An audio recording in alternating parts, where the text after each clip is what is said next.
es fantástico. Bien, vamos a ir al libro de Colosenses. Yo os animo a abrir la Biblia en el libro de Colosenses, en el capítulo 3,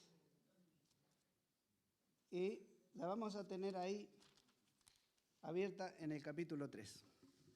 Y tenemos la Biblia en la mano porque vamos a estar usando el capítulo 1 y el capítulo 2, voy a estar citando. Así que os animo a seguir en la misma Biblia, ¿vale? Yo cuando era muy jovencito y alguna vez tuve la oportunidad de predicar, después escuché prediqué y después de unos tiempos, 2, 3, 5 años, no me acuerdo, oí el mismo sermón por un predicador. Y en ese momento dije, ¡ah! Y yo prediqué justamente lo contrario, o sea que el que estaba equivocado era yo. Y no pasa nada. Entonces, una conferencia que fui acerca de cómo compartir las escrituras, le dije al profesor, digo, oye, a mí me da mucho miedo porque mira lo que me pasó y dije esto y la Biblia no decía eso.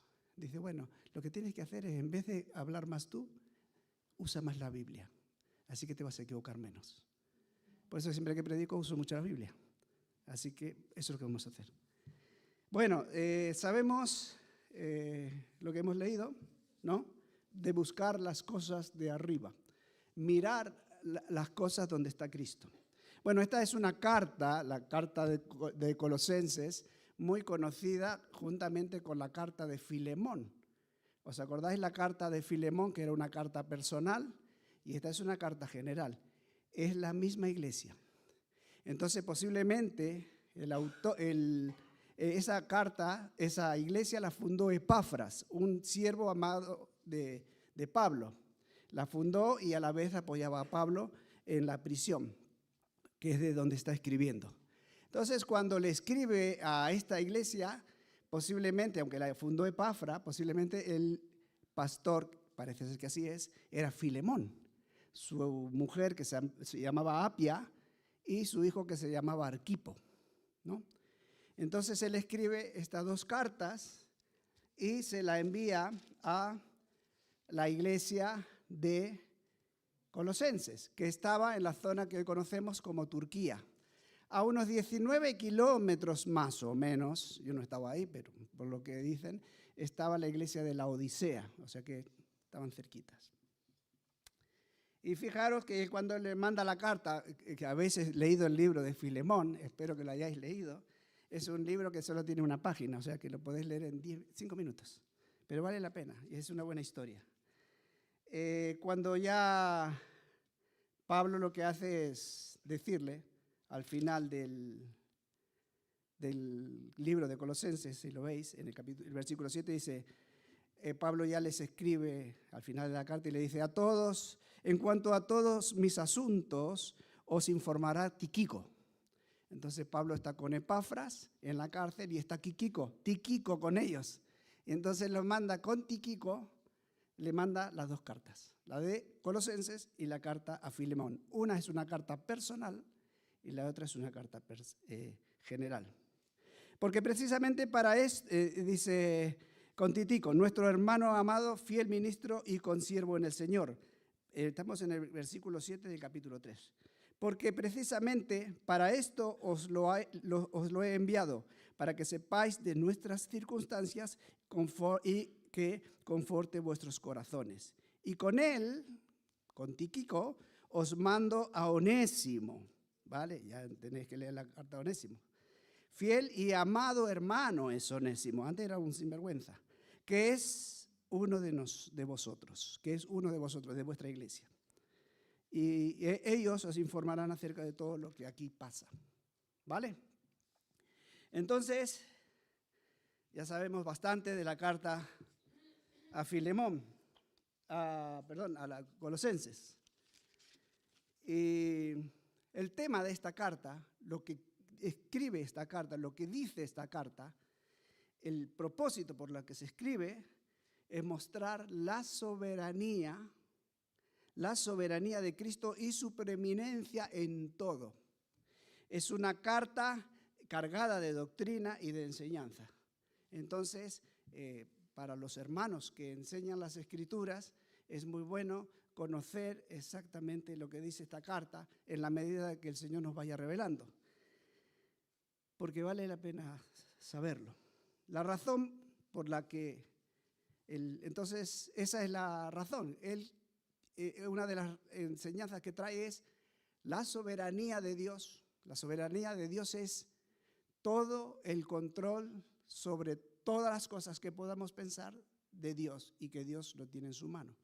Y habla de la preeminencia de Jesucristo sobre todo ello.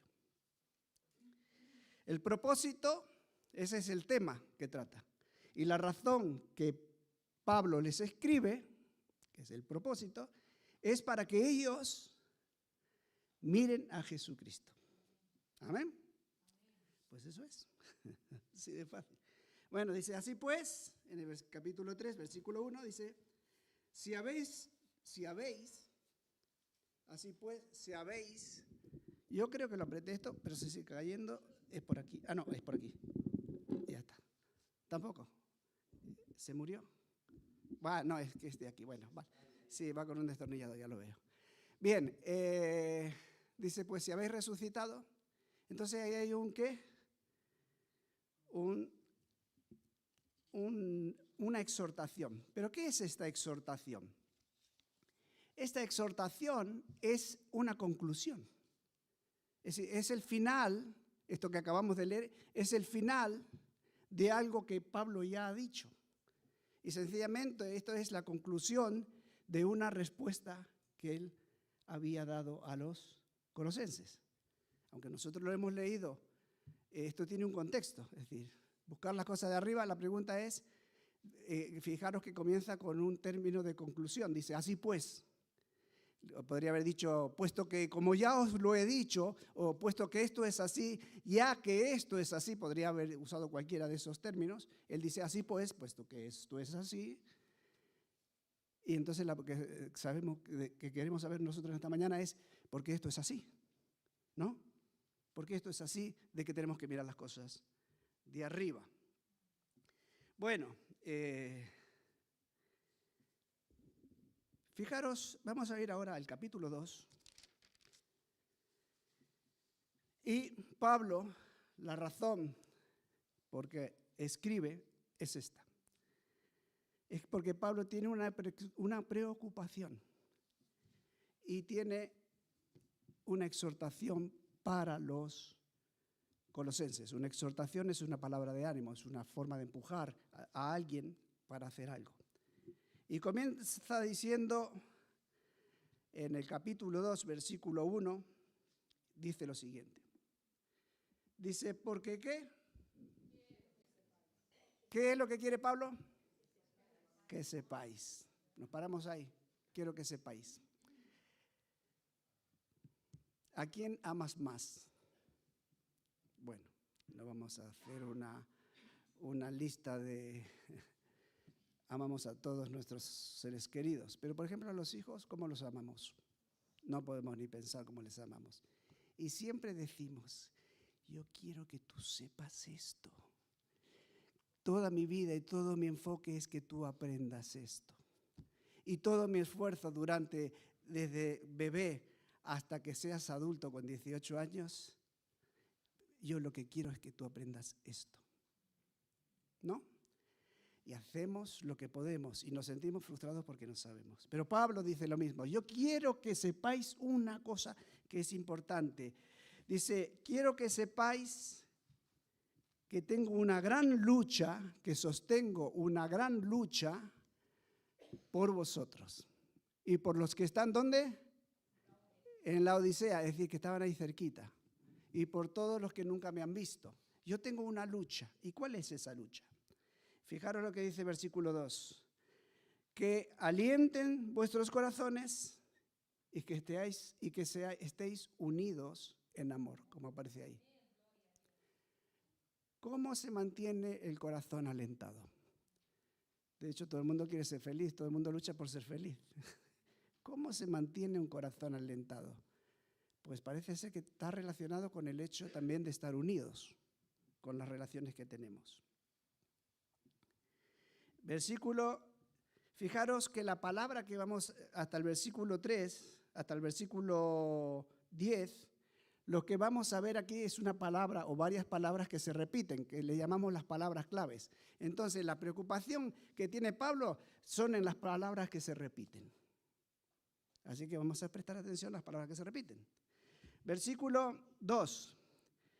Dice, bueno, el versículo 1, quiero que estéis animados y unidos en amor. Y aquí viene la palabra, dice, y que alcancen todas las riquezas que proceden de una ¿qué? ¿De una qué? Plena comprensión, ¿no? Ahí en esa versión que aparece ahí dice, un pleno entendimiento. Es decir, para mí lo más importante que yo quiero que sepáis, que tengáis un entendimiento, una comprensión. Una comprensión. En mi Biblia dice una comprensión. Cualquiera de estos términos vale. Que resulta en un verdadero ¿qué? Conocimiento. Y ahí dice, a fin de conocer el misterio de Dios el Padre y de Jesucristo. Entonces, aquí las palabras que se repiten es entendimiento, conocer, ¿verdad? Pablo dice, a mí lo que más me importa es que vosotros entendáis, que conozcáis. Es lo que decimos a nuestros hijos. Si yo ya tengo una edad, me encantaría tener 20 años. Me acabo de jubilar, os lo he dicho, ¿no? Estoy encantadísimo. Pero me encantaría tener 20 años y saber todo lo que sé ahora. No porque yo sea más listo, sino porque soy más viejo. He aprendido con los años algunas cosas. Pero me encantaría saber todo lo que sé con 20 años. Pero bueno, estoy más cerca del Señor también, ¿verdad? El que no se consuela es porque no quiere. Versículo 3. En Él están, ¿en quién están? ¿En quién están? ¿En quién están escondidos? ¿Quién es ¿Quién es?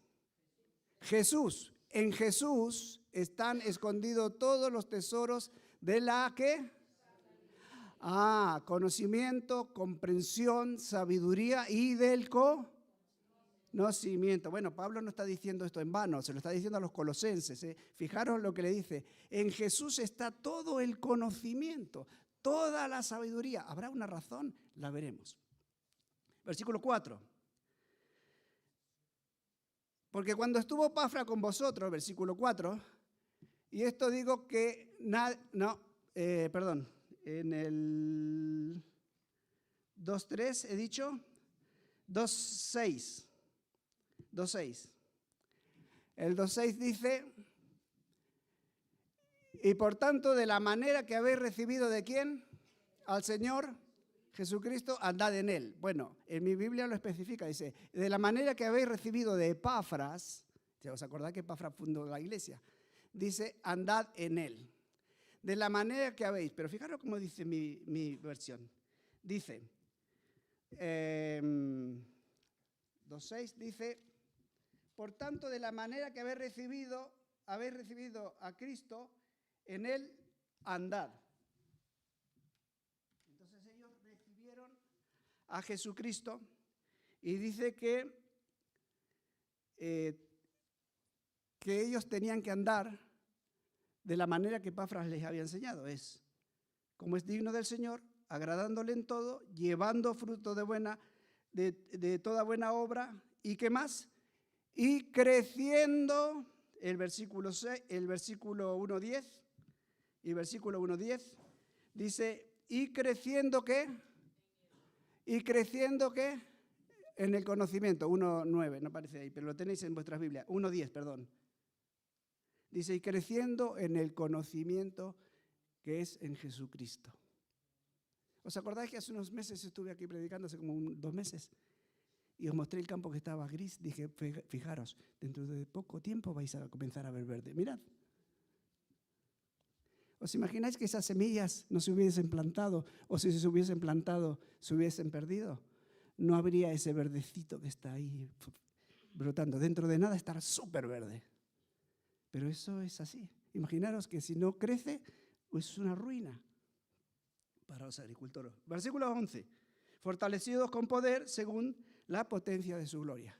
Entonces, Pablo lo que está diciendo en estos versículos, dice, mira, lo que más me interesa a mí es que vosotros comprendáis, es que vosotros entendáis el conocimiento acerca de nuestro Señor Jesucristo, porque en Él está toda la sabiduría del conocimiento que hay en el universo, y vosotros necesitáis saber eso. Quiero que entendáis, quiero que comprendáis. ¿Por qué? Porque quiero que conozcáis el misterio de nuestro Señor Jesucristo. Es decir, quiero que conozcáis a Jesús. Otra cosa que les dice, que ellos quieren que conozcan, dice, mira, yo que lo que más me interesa en realidad, dice Pablo, yo quiero que conozcáis a Jesús. Y quiero que conozcáis su obra.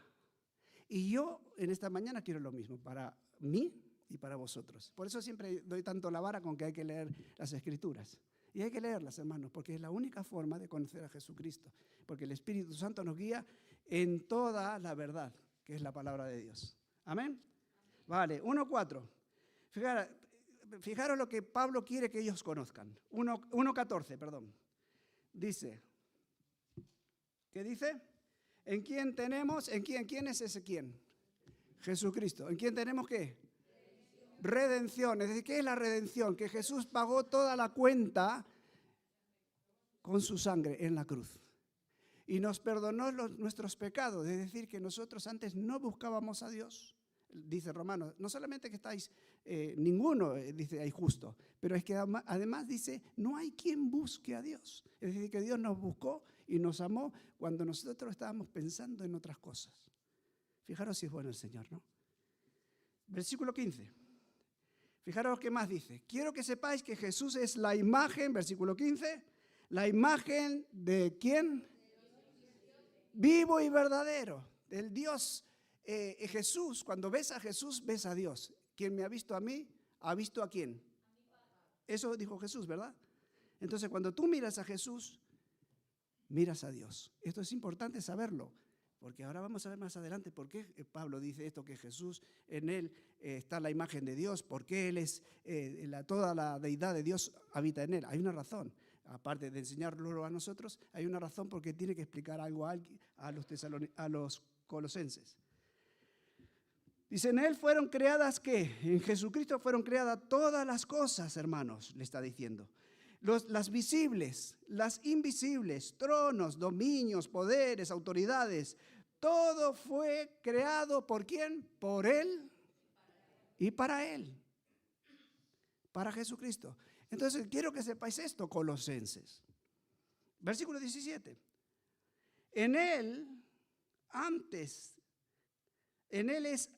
es antes de todas las cosas y todas las cosas en Él subsisten o en Él permanecen. Él sostiene toda la realidad que conocemos nosotros y la realidad que nosotros tampoco conocemos, todo está en su mano. Por eso que la Biblia lo que se enseña es la soberanía de Dios en este libro. Todo está sujeto a Él. Versículo 18. ¿Y Él es qué? El versículo 18. ¿Es la cabeza de quién? O sea, ¿quién es el que piensa aquí? Jesús, porque en Él está la sabiduría. Por eso si nosotros le conocemos a Él, vamos a saber cómo Él piensa, para no andar pensando nosotros por nosotros mismos. Versículo 18 también dice, porque Él es el principio de todo y en todo tiene preeminencia. Es decir, que Jesús es Dios, en Él habita toda la plenitud de la verdad. Cuando ves a Cristo, ves a Dios. En Jesucristo Él tiene control sobre todas las cosas invisibles, las visibles, sobre todas las cosas que nosotros podamos imaginar y las que no podamos imaginar, todo lo tiene el control Dios. Quiero que sepáis esto, colosenses, que vuestro entendimiento sea esto, de conocer a Jesús. Versículo 20. Jesús reconcilió, ¿qué? Todas las cosas en el cielo y en la tierra consigo mismo, lo mismo que lo dice Efesios, ¿no?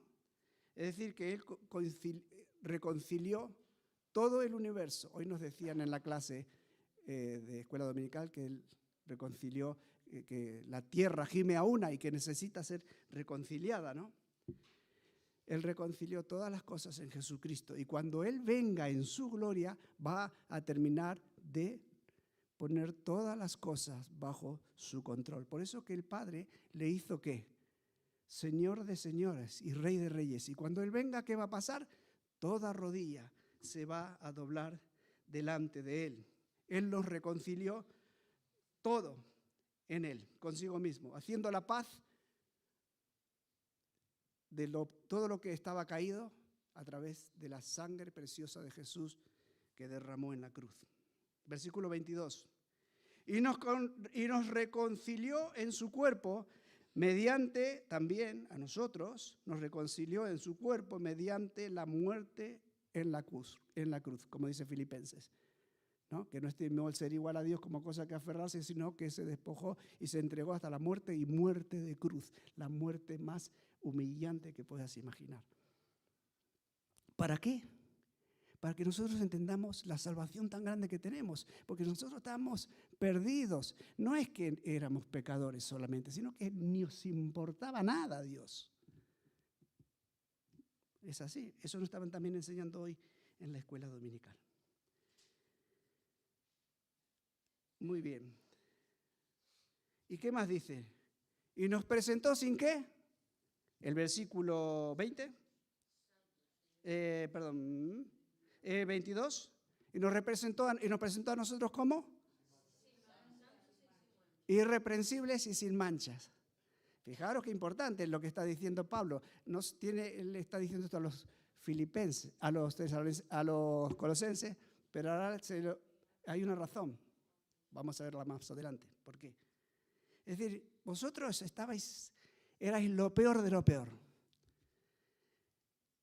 Había un predicador, Whitefield, que me encanta su expresión, la estaba comentando con alguien hoy, que decía, era el mayor predicador que hubo en público, que predicó a los indios americanos. Y él decía, si el Señor nos tiene que... si el Señor nos tuviera que si nos tuviera que juzgar solamente por nuestras buenas obras, dice, nos daría un infierno por cada buena obra, porque estamos repodridos por dentro. Y tenía razón. Porque cuando tú miras a Jesús, ves la salvación de Jesús, ves su amor tan grande, te ves tú y dices, ¿cómo Dios me puede amar a mí? Pero dice la Biblia, lo dice Jesús, que Él nos hizo ¿qué? Sin manchas e irreprensibles delante de Él. O sea que Dios me ve a mí sin mancha, de verdad que Dios me ve a mí sin mancha e irreprensible delante de Él. Porque yo a veces miro las cosas que pienso y son oscuras. Me avergüenza de mí mismo. No sé si os pasa eso a vosotros. A mí a veces me pasa. Pero Dios dice que me ha limpiado. Eso es tan importante saberlo, hermanos. ¿Vale? Estamos en el capítulo 2, versículo 10. Él es sobre toda autoridad, 2:10. Y en Él, ¿qué? 2:10, ¿en Él qué nos pasa? ¿Que estamos cómo? O sea, estamos irreprensibles, sin manchas, y estamos ¿qué? Completos. ¿Sabes que estás completo? Que no necesitas nada para agradar a Dios. No hace falta tu dinero aquí en las ofrendas. Eso para Dios no significa nada. No tienes que dar dinero para agradar a Dios. No tienes que hacer obras buenas para agradar a Dios. Dios te ama aunque tú seas la peor persona que hay en el mundo. Y que seas el peor cristiano que hay en el mundo. Dios te ama igual o más que al cristiano que parece bueno. ¿Sabías eso? No estoy diciendo que Dios quiere que te quedes así, obviamente, ¿no? Dios quiere que cambies, pero quiero decir que aunque tú sientas mal, Dios te ama. Lo digo esto porque a veces nos sentimos mal de que hacemos mal y en vez de acercarnos a Dios, nos alejamos de Él y seguimos no querer acercarnos a Dios. Acércate a Dios, Señor, ya sé que tú sabes que soy un verdadero desastre, pero gracias que para ti soy irreprensible y me amas. Amén. Estoy completo en ti. en Él. No necesito más Espíritu Santo, hermanos. Porque cuando Dios aceptamos a Jesús, Él nos dio su Espíritu Santo sin, ¿qué dice el texto? Sin medida. Cuando Dios te dio el Espíritu Santo, te lo dio sin medida. Tienes todo lo que necesitas para desarrollar una vida espiritual, porque además te dio su palabra para cambiarte. Y el Espíritu Santo es todo lo que necesitas para ser creyente. El Espíritu Santo mora en ti. No necesitas nada más. Amén.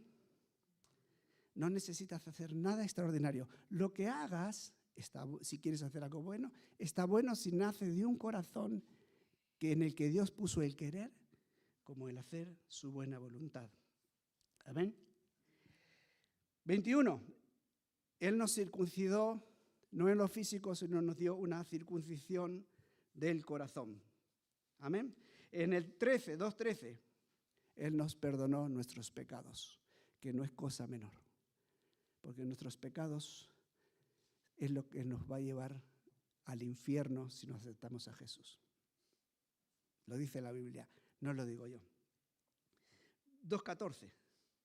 Fijaros, no tenemos en esta mañana ningún abogado, creo.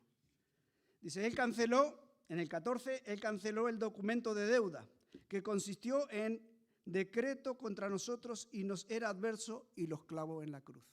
¿Qué dice? Que había un documento que decía que nosotros, por causa de nuestro pecado, íbamos a ir al infierno. Pero es que no decía que sí, esto es pecador, pero a lo mejor se puede salvar, no, es pecador, y además dice este documento que le corresponde ir al infierno. Es decir, que lo que decía era contrario para nosotros, era algo malo para nosotros. Pero Cristo, ¿qué hizo? Cogió ese documento y lo clavó en la cruz. Y dijo, deuda saldada, pena cumplida. Eso hizo Jesús para ti y para mí. Y eso es lo que Pablo le está diciendo. Yo quiero que sepáis eso. Colosenses, Jope, esta es mi lucha. Esto es lo que yo quiero que aprendáis. Que comprendáis. Y es algo que tiene que hacer el Espíritu Santo. Nosotros solo podemos exponer las Escrituras. Pero ojalá que el Espíritu Santo nos hable a todos en esta mañana. Cuando compramos el piso, hace muchos años en Alcalá de Henares, compramos nuestro primer pisito. Y resulta que después de vivir como 1 o 2 años, nos llega una carta del juzgado número 3 de Alcalá de Henares. Y cuando tú recibes una carta del juzgado número 3 de Alcalá de Henares, es como cuando recibes una carta de tráfico. Dices, ay, seguro que es una multa, ¿no? Y cuando fui me dice el funcionario, ¿sabe una cosa? A usted le vamos a quitar el piso, tiene una orden de desahucio. Tiene 15 días para abandonar el piso. ¡Ah! No puede ser, seguro que no. Y yo me puse de los nervios, ¿sabéis? Me puse temblando como una hoja. Por favor, señor, no, de verdad, que yo lo he pagado, que lo he pagado. Dice, no, aquí hay una orden de que usted tiene que ser desahuciado, le vamos a echar de su casa. Señor, yo lo pagué al banco, había tengo las escrituras, había un notario. Dice, hay una orden de desahucio. Era un funcionario que no quería trabajar. Le digo, pero ¿ha mirado bien, señor? Y él dijo, bueno, ¿qué dice esto? Y usted tiene que irse de su casa. Y había otro funcionario que tuvo misericordia al lado y dijo, a ver, déjame verlo un momentito. Sí. No, dice, mira, lo que pasó fue que sí, esa orden de desahucio estaba. Lo que pasa, y todo se ha hecho correctamente como lo has hecho, solamente que nosotros se nos olvidó darle al botoncito para quitar la orden. Bueno, en ese momento tuve pensamientos oscuros.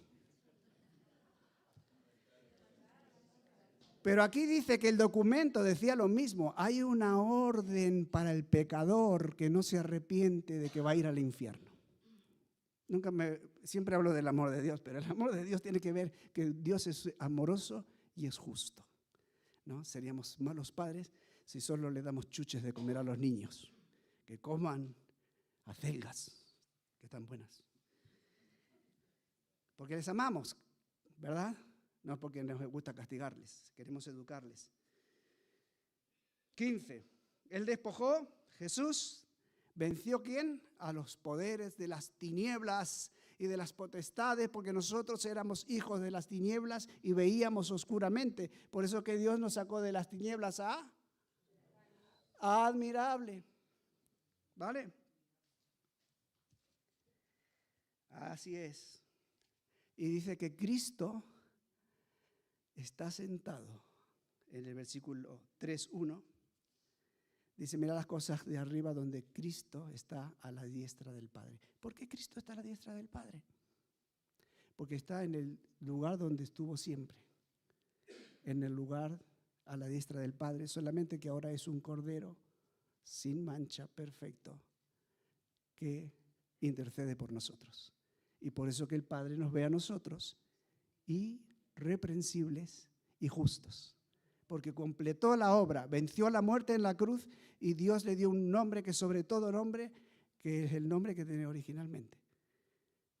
Amén. Esas son las cosas que yo quiero que sepan, le dice Pablo a los colosenses. ¿Por qué tiene Pablo tanto interés en que comprendamos y en que conozcamos la obra y a Jesús? La obra que hizo Jesús y la obra que hizo Jesús y quién es Él. Que Él es soberano, poderoso, Él es Dios, 100% Dios. ¿Por qué tiene tanto interés en que tengamos este conocimiento? Es la razón por la que se escribe esta carta.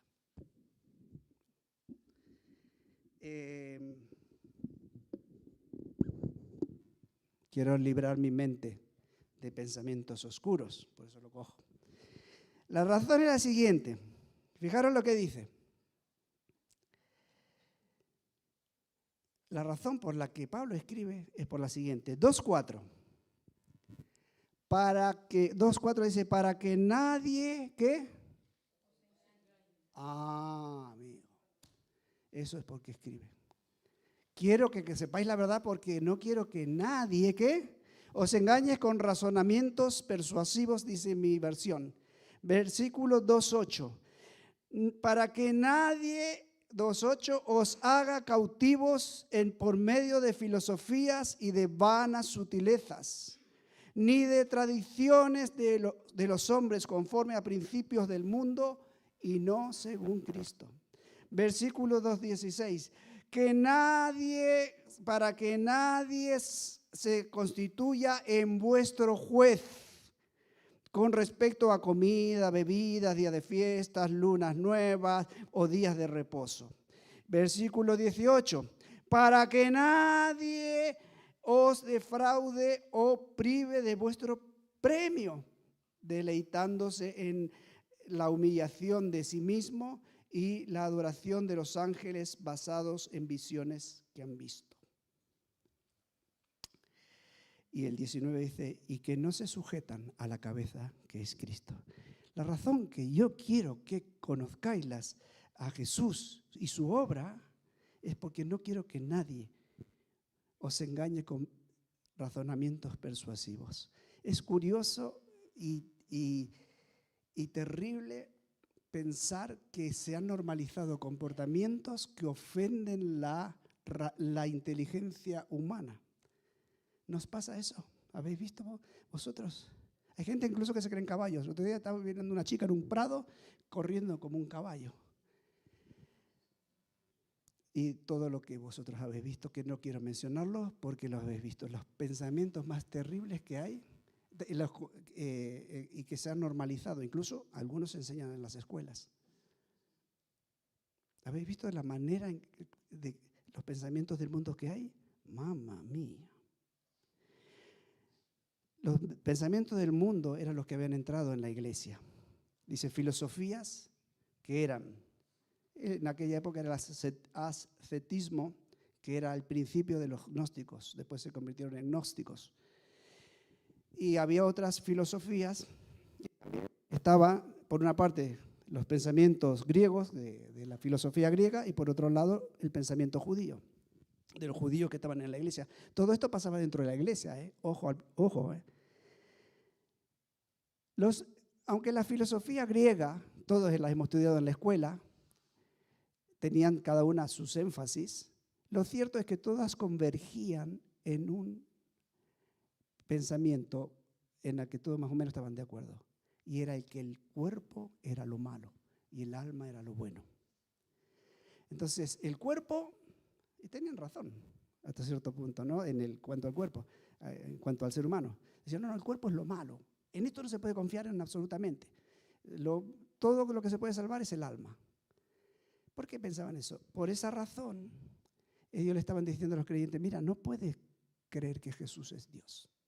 Porque si fuera Dios, nunca habría venido en un cuerpo humano. Y Dios no te puede amar nunca a ti, porque tú eres un verdadero desastre. Sin embargo, ¿qué dice Pablo? Él es ¿quién? La imagen viva del Dios invisible. Él es ¿quién? Toda la plenitud de la deidad habita ¿en quién? En Jesús. Por esa razón Él está diciendo, oye, que son mentiras lo que os están diciendo. Jesús vino en carne y vino sin pecado, a diferencia de nosotros. Y sí, nosotros somos pecadores, pero somos lavados, irreprensibles, santos delante de Dios. Y Dios nos ama, a pesar de... ¿Os dais cuenta qué importante? Dice, quiero que lo sepas. Quiero que lo sepas tú en esta mañana. A lo mejor anoche has pecado. O ayer, o la semana pasada. Y te sientes mal por lo que hiciste. Eso es un fantástico sentirse mal. Porque cuando uno hace mal se tiene que sentir mal. Pero gracias a Dios que ninguna condenación hay para ¿quién? Para los que están ¿dónde? En Cristo. Ninguna condenación hay para los que están en Cristo, los que no andan conforme a la carne, sino que andan conforme al Espíritu. Ah, bueno. O sea que nos ama el Señor. Y dice, después tenemos eso es por un lado los griegos y por otro lado los judíos. Dicen, no, para ser santo, para que el Señor te ame, tú tienes que ser muy santo. Te tienes que circuncidar y guardar todas las leyes. Dice, tienes que ser un buen cristiano, cumplir la ley para que el Señor te ame. Desgraciadamente las iglesias legalistas en nuestro mundo evangélico son muchísimas y que alejan a la gente del Señor, muchas de ellas. Algunas no son sectas, pero tienen actitudes sectarias. Y cuando tienen esas actitudes, en vez de acercar a la gente a Jesús, los alejan. ¿Por qué? Porque le cargan a los hombres cargas que no pueden llevar, pero vosotros, dijo Jesús, ni aun con un dedo las tocáis. Y es decir, cargan a la gente, incluso le dicen hasta cómo se tienen que vestir. Hermano, tú vístete como te dé la gana. Ven a la iglesia como te dé la gana. Y antes de que me quemen en la hoguera, digo, vente como te dé la gana, siempre y cuando quieras glorificar al Señor. Amén. Así que vístete como te dé la gana para glorificar al Señor. Amén. Hermanos, no hay nada peor que una iglesia legalista. No hay nada mejor que una iglesia que conoce a Jesús y a su obra. No sometáis a preceptos tales como no gustéis, no toquéis, no manipuléis. Son mandamientos de hombres. Algunos de estos preceptos, versículo 23 dice, tienen apariencia de religión humana, pero no tienen poder contra los apetitos de la carne. Mira, mi hija siempre me dice, no sé si es bueno o malo, pero me dice, tú eres un cristiano más raro. Dice, no pareces muy religioso. No sé si eso la ayuda o no. Pero ella sabe que yo creo en el Señor. Yo creo que podemos ser perfectamente espirituales naturalmente. Amén. Bien. Todavía me quedan 10 hojas. Bueno, vamos a terminar. Dice, pues si habéis, ¿qué? Entonces después de todo lo que explicó, dice, esto es todo lo que explicó él. Quiero que conozcáis a Jesús y habéis visto todo lo que hay. Él es todo lo que ha hecho. Por eso, así pues, puesto que por esta razón, habéis resucitado con Cristo. Sois amados de Dios, sois irreprensibles, santos, justos. Buscad entonces ahora Ahora sí, ahora que entendéis esto, buscad las cosas ¿de dónde? De arriba, no las de la tierra. ¿Dónde? Donde está Cristo a la diestra del Padre. La palabra buscar significa preocuparse y ocuparse. Significa querer con acción. Quiero esa silla y voy a cogerla. Quiero y mientras que me acerco voy caminando en esa dirección. Querer. Es querer con acción, es investigar. Y si hay alguien a quien tenemos que investigar e inquirir, es al Señor. Tenemos que buscarle con acción. Señor, algún día puedes sentirte muy espiritual y otro día sentirte tremendamente deprimido, pero puedes decir, Señor, yo quiero buscarte, porque tú estás sentado a la diestra de Dios como vencedor y yo soy un hijo al que tú amas, lavado, que tú me ves irreprensible, santo. La otra cosa dice, poned, versículo 2, poned la mira en las cosas de arriba, otra redundancia, no en las cosas de la tierra. Y aquí la palabra mira es la palabra que se traduce para mente. Y la palabra ahí dice, el sentido dice es poner toda vuestra atención, enfocad todo vuestro interés en. Es concentrarse en. ¿En quién? En Cristo, en las cosas de arriba, donde está Cristo. Entonces tenemos que ocuparnos con acción y también con interés. ¿A qué dedicamos más interés? A lo que dedicas más tiempo. Debemos saber en qué ocupamos el tiempo, a lo mejor. Hermanos, el único interés que tenemos que tener es en conocerle mejor a Él. Amén. Porque, versículo 3, porque vosotros habéis muerto. Fijaros la primera frase que dice, pues si habéis, ¿qué? El versículo 1 dice, pues si habéis resucitado, y aquí nos dice, pues habéis muerto. Hay un contraste, arriba resucitado y abajo muerto. Es decir, arriba resucitado con Cristo, pero abajo estamos muertos a nuestra naturaleza caída, porque Cristo la clavó en la cruz. Y vuestra vida verdadera, ¿dónde está? Escondida, ¿en dónde? En Cristo, que está ¿a dónde? A la diestra del Padre. Y tenemos que mirar hacia arriba. Bien. Buscar las cosas de arriba es querer enfocar nuestra atención en Dios y querer conocerle más. ¿Qué es lo que dice Pablo? Mi lucha es que conozcáis más al Señor. Mi lucha es que conozcáis y comprendáis lo que Dios es. Buscar las cosas de arriba es tomar la decisión de buscarle para ver su majestad sobre nosotros. Buscar las cosas de arriba es deleitarnos, como hemos visto, es deleitarnos en saber cuál es nuestra posición en Él y que es en los lugares celestiales. Es decir, buscar las cosas de arriba es saber que cuando me dirijo a Dios yo estoy en los lugares celestiales y miro la vida desde esa perspectiva, y por lo cual me da gozo. Entonces, si tú eres un cristiano gozoso es porque estás entendiendo la posición en la que Cristo te ha puesto, en los lugares celestiales. Es aprender a ver nuestra vida desde la perspectiva de Dios. Cuando la miramos desde la tierra, yo me vengo abajo. Gracias a Dios estoy viviendo un buen momento de mi vida, doy gracias a Dios por ello, pero he tenido momentos terribles. Pero quiero decir que no importa cuáles sean nuestras circunstancias, tenemos que mirar la vida desde la perspectiva de Dios, pero para eso hay que irse arriba, donde está Dios.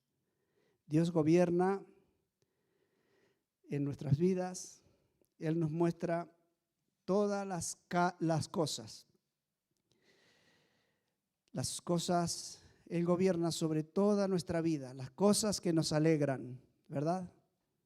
Todas las cosas que disfrutamos, todas las cosas buenas que tenemos, pero también Dios gobierna sobre todas las cosas que nos asustan y nos crean preocupación. Y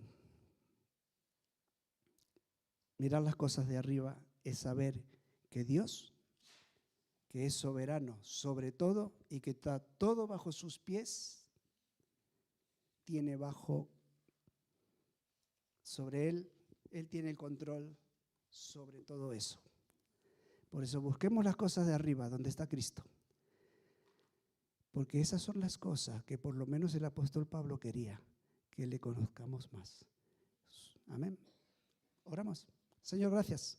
Te damos por que tú nos pides que levantemos nuestros ojos a ti, incluso cuando nos sentimos culpables por los pecados que hacemos. Los levantamos sin miedo, sabiendo que tú nos aceptas. Y te damos gracias por la obra salvadora de Jesucristo, esta salvación que es tan grande que ni siquiera nosotros podemos entender bien. En el nombre de Jesús. Amén.